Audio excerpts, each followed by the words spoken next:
Hi, so I thought I'd do the last part of this video so you could see the new me, such as it is. So, things worked out really well with Karen. She was surprisingly supportive. It was really great to see, to be, so genuinely loved. And we're still together and we live together, and I'm just really happy about the relationship. Can I say we're in perfect harmony at all times? No, we're not. But we're glad to be together, and we're, um, I would say, happy.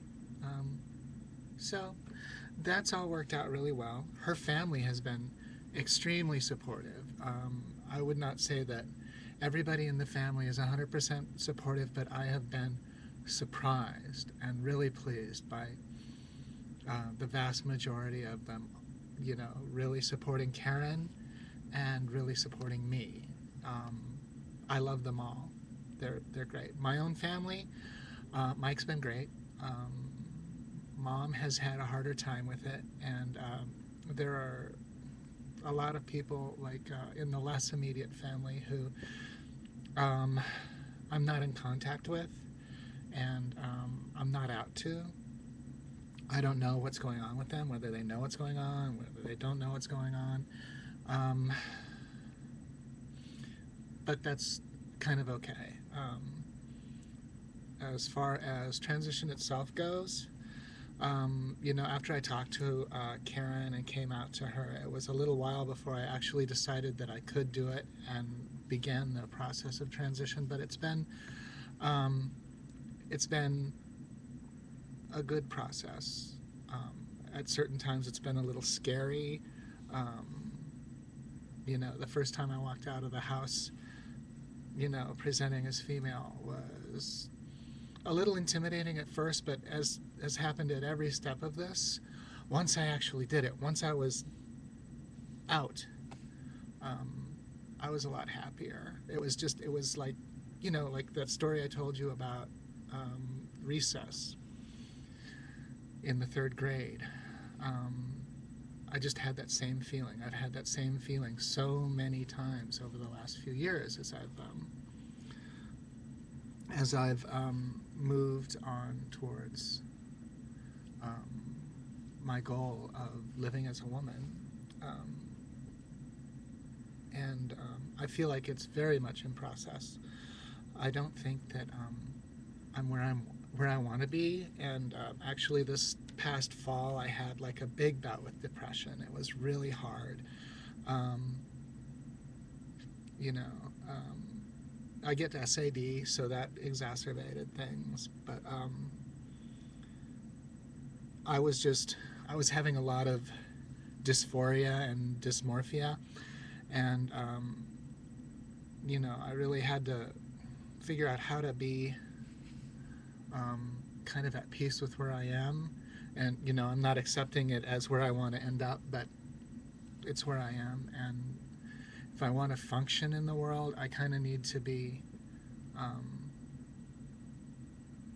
I need to be okay with where I'm at now and assume that it's going to change because I want it to change and I'm working to change it. Um, so that's kind of it. This is me, you know. That's my body now. And yes, I'm rather huge, but I'm actually losing weight.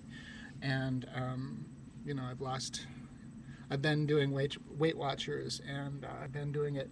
This is my 6th week. I just had my 6th weigh in. I weigh 10 pounds less than I did when I started. And, you know, I like where the fat and everything is redistributing to. I've lost a lot of weight in here, and my hips are getting bigger, so that's great. You know, I don't have that big belly that I used to have. It's still big, but it's kind of flattening out, and it's all going back here. um,